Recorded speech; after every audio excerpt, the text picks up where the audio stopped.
നമ്മളുടെ നാട്ടിൽ കല്യാണം കഴിഞ്ഞ് കുറച്ച് നാൾ കഴിയുമ്പോൾ തന്നെ വിശേഷമായില്ലേ എന്ന് അയൽവക്കക്കാരും നാട്ടുകാരും വീട്ടുകാരും ഒക്കെ ചോദിച്ചു തുടങ്ങും.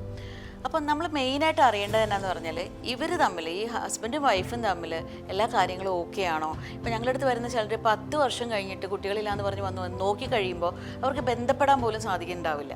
അപ്പോൾ അവർ തമ്മിൽ എന്തെങ്കിലും പ്രോബ്ലംസ് ഉണ്ടെങ്കിൽ ഇനീഷ്യലി തന്നെ വന്ന് അതിൻ്റെ കറക്റ്റീവ് ട്രീറ്റ്മെൻറ്റ്, ഇപ്പോൾ മെയിൽ ഫാക്ടറാണോ പ്രോബ്ലം അതോ ഫീമെയിൽ ഫാക്ടറാണോ പ്രോബ്ലം എന്നുള്ളത് സംസാരിച്ച് കൗൺസിൽ ചെയ്ത് അത് കറക്റ്റ് ചെയ്ത് പോകണം. ചിലർക്കൊക്കെ ചെറിയൊരു പേടി മാത്രമേ ഉണ്ടാവുള്ളൂ. അത് നമ്മൾ സംസാരിച്ച് തീർക്കുമ്പോൾ അതങ്ങ് ക്ലിയർ ആവാറുണ്ട്. മറ്റു ചിലർക്ക് വളരെ ടൈറ്റ് ഇൻട്രോയിറ്റസ് ആയിരിക്കും, സിവിയർ വെജാനിസ്മസ് ആയിരിക്കും.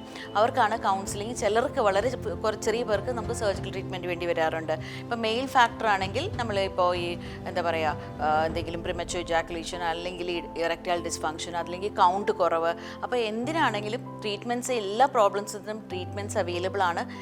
എന്തെങ്കിലും പ്രോബ്ലംസ് ഉണ്ടെങ്കിൽ നിങ്ങൾ എത്രയും വേഗം നിങ്ങളുടെ ഡോക്ടറെ സമീപിച്ച് കറക്റ്റ് ആയിട്ടുള്ള ട്രീറ്റ്മെൻറ്റ് എടുത്ത് ഹാപ്പി ആയിട്ട് ജീവിക്കാൻ നോക്കുക.